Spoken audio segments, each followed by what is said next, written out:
ಇನ್ನು ರಾಮನ ವಿಚಾರ ಅಂತ ಬಂದಾಗ ಹುಂಡಿ ಕಳ್ಳತನ ವಿಚಾರಕ್ಕೆ ಸಂಬಂಧಪಟ್ಟಂತೆ day by day major development ಆಗ್ತಾ ಇರೋದು.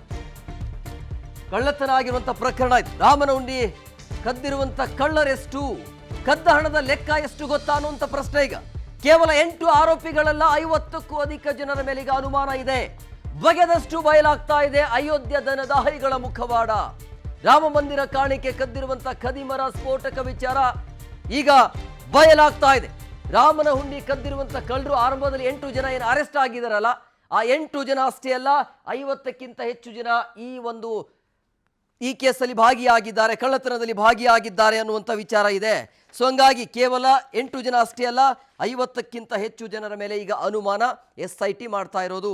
ಸೊ ಹಂಗಾಗಿ ಬಗೆದಷ್ಟು ಬಯಲಾಗ್ತಾ ಇದೆ ಈ ಒಂದು ಅಯೋಧ್ಯೆ ದನದಾಯಿಗಳ ಮುಖವಾಡ.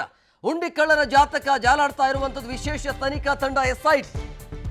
3 ಚಾರ್ಟೆಡ್ ಅಕೌಂಟೆಂಟ್ಗಳ ತೀವ್ರ ವಿಚಾರಣೆ ಮುಂದುವರಿತಾ ಇದೆ. ಟ್ರಸ್ಟ್ನ ಲೆಕ್ಕಪತ್ರಗಳನ್ನ ನೋಡಿಕೊಳ್ತಾ ಇರುವಂತ ಸಿಎಗಳ ವಿಚಾರಣೆ, ಸಿಎ ಏನಿರ್ತಾರಲ್ಲ ಅವರ ವಿಚಾರಣೆ ಆಗ್ತಾ ಇದೆ. ಚಂದನ್ ರೈ, ನರಪ್ಪ ದೋಫಿಯಾ, ಅದರ ಜೊತೆಗೆ ಇನ್ನೊಬ್ಬ ಅಕ್ಷಯ್ ಅಂತೇಳಿ SIT ಕಡೆಯಿಂದ ಪ್ರಶ್ನೆಗಳ ಸುರಿಮಳೆ. ಚಾರ್ಟೆಡ್ ಅಕೌಂಟೆಂಟ್ಗಳನ್ನ ಪ್ರಶ್ನೆ ಮಾಡ್ತಾ ಇರುವಂತದ್ದು SIT ಟೀಮ್. ಹುಂಡಿ ಕಳ್ಳರ ಜಾತಕವನ್ನ ಇಲ್ಲಿ ವಿಶೇಷ ತನಿಖಾ ತಂಡ ಜಾಲಾಡ್ತಾ ಇದೆ. ಇಲ್ಲಿ ಈಗ ಪ್ರಮುಖವಾಗಿ 3 ಚಾರ್ಟೆಡ್ ಅಕೌಂಟೆಂಟ್ಗಳು, CA ಅಂತ ಕರಿತೀವಿ, ಸೊ ಅವರ ವಿಚಾರಣೆ ಮುಂದುವರಿತಾ ಇದೆ. ಟ್ರಸ್ಟ್ನ ಲೆಕ್ಕಪತ್ರಗಳನ್ನು ಇವರು ನೋಡಿಕೊಳ್ತಾ ಇದ್ರು, ಅವರ ವಿಚಾರಣೆ ಆಗ್ತಾ ಇದೆ. ಅದರ ಜೊತೆಗೆ ಹುಂಡಿಯ ದುಡ್ಡಷ್ಟೇ ಅಲ್ಲ, ರಾಮಲಲ್ಲನ ಆಭರಣಕ್ಕೂ ಕೂಡ ಈ ಖದೀಮರು ಕನ್ನ ಹಾಕಿದ್ದಾರೆ ಅನ್ನೋದು. ರಾಮನ ಚಿನ್ನ ಕರಗಿಸಿ ಚಿನ್ನದ ಬಿಸ್ಕೆಟ್ ಅನ್ನ ತಯಾರಿಸುವ ಶಂಕೆ ಕೂಡ ಇದೆ.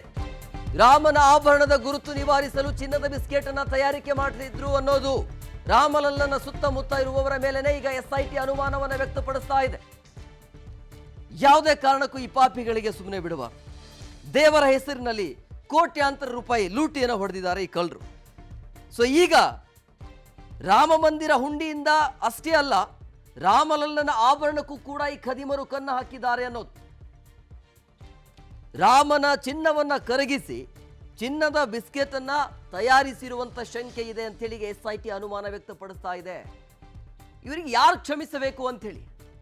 ಒಂದು ವೇಳೆ ಆ ರಾಮ ಕ್ಷಮಿಸಬಹುದು, ಬಟ್ ಭಕ್ತರಂತೂ ಯಾವುದೇ ಕಾರಣಕ್ಕೂ ಕೂಡ ಕ್ಷಮಿಸೋದಿಲ್ಲ.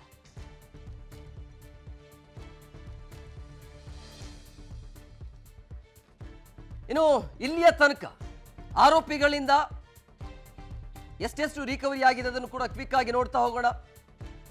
ಅವಿನಾಶ್ ಶುಕ್ಲಾ 20.39 ಲಕ್ಷ ರಿಕವರಿ ಮಾಡಲಾಗಿದೆ. ಕರುಣೇಶ್ ಪಾಂಡೆ ಅವರಿಂದ 18 ಲಕ್ಷ. ಒಟ್ಟು 8 ಆರೋಪಿಗಳಲ್ಲಿ ಈಗ ಸಿಕ್ಕಿರುವಂತಹ ಹಣಗಳು ರಾಮಶಂಕರ್ ಮಿಶ್ರಾ ಕಡೆಯಿಂದ 7 ಲಕ್ಷ, ಅವಿನಾಶ್ ಶುಕ್ಲಾ ಅವರಿಂದ ಆಲ್ಮೋಸ್ಟ್ ಅಲ್ಲಿ 21 ಲಕ್ಷ, ಅನ್ಕುಲ್ ಮಿಶ್ರಾ ಅವರ ಕಡೆಯಿಂದನೂ ಕೂಡ ರಿಕವರಿ ಮಾಡಲಾಗಿದೆ.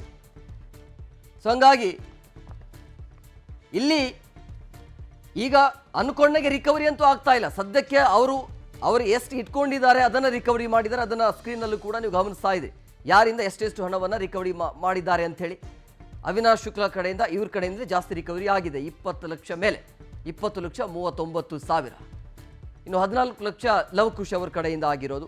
ರಾಮ ಮಂದಿರ ಕಳುವಾಗಿರುವಂಥ ಹಣ 7 ಕೋಟಿಯಿಂದ ಆಲ್ಮೋಸ್ಟ್ ಆಲ್ 8 ಕೋಟಿ ತನಕ ಕಳುವಾಗಿದೆ ಅಂಥೇಳಿ. ಸೊ ಪೊಲೀಸರು ವಶಪಡಿಸಿಕೊಂಡಿರೋದು ಈಗ ಸದ್ಯಕ್ಕೆ 80 ಲಕ್ಷ ರೂಪಾಯಿ ನಗದು ಇದೆ. ಉಳಿದಿರೋದು ಎಲ್ಲಿ? ಈಗ ಆಲ್ಮೋಸ್ಟ್ 8 ಕೋಟಿಯನ್ನು ಕಳ್ಳತನ ಆಗಿದೆಯಲ್ಲ, ಅದನ್ನು ಹೇಗೆ ರಿಕವರಿ ಮಾಡ್ತಾರೆ ಅನ್ನೋದು. ಪೊಲೀಸರು ವಶಪಡಿಸಿಕೊಂಡಿರುವಂಥ ಒಟ್ಟು ಅಂದಾಜನ್ನು ನೋಡ್ತಾ ಹೋದರೆ 7ರಿಂದ ಆಲ್ಮೋಸ್ಟ್ ಆಲ್ 8 ಕೋಟಿ ರೂಪಾಯಿ ಪೊಲೀಸರಿಗೆ ಅಂದಾಜು ಸಿಕ್ಕಿರೋದು, ಕಳ್ಳತನ ಆಗಿರೋದು. ಒಟ್ಟಿನಲ್ಲಿ ಈಗ ರಿಕವರಿ ಆಗಿರೋದು 80 ಲಕ್ಷ ರೂಪಾಯಿ. ಎಲ್ಲಿ ಹೋಯಿತು? ಆಗಿ 1 ಕೋಟಿಯೂ ಕೂಡ ರಿಕವರಿ ಆಗಿಲ್ಲ. ಸೊ ಹಂಗಾಗಿ ವಾಪಸ್ ರಿಕವರಿ ಮಾಡಲೇಬೇಕಾಗತ್ತೆ. ಆದರೆ ಹೇಗೆ ರಿಕವರಿ ಮಾಡ್ತಾರೆ, ಅವರಿಗೆ ಯಾವ ರೀತಿಯಾಗಿ ಶಿಕ್ಷೆ ಆಗತ್ತೆ ಅದರಲ್ಲಿ 2 ಮಾತೇ ಇಲ್ಲ. ಬಟ್ ಈಗ 8 ಕೋಟಿ ಹೋಗಿದೆಯಲ್ಲ, 7ರಿಂದ 8 ಕೋಟಿ ಅನ್ನೋದು ಅಂದಾಜು. ಅದರಲ್ಲಿ ಬಂದಿರೋದು ಕೇವಲ 80 ಲಕ್ಷ. ಆಲ್ಮೋಸ್ಟ್ ಅಲ್ಲಿ 5ರಿಂದ 6 ಕೋಟಿ ರೂಪಾಯಿ ವಾಪಸ್ ಈಗ ರಿಕವರಿ ಆಗಬೇಕಾಗತ್ತೆ. ಅದು ಹೇಗೆ ಮಾಡ್ತಾರೆ ಅನ್ನೋದು.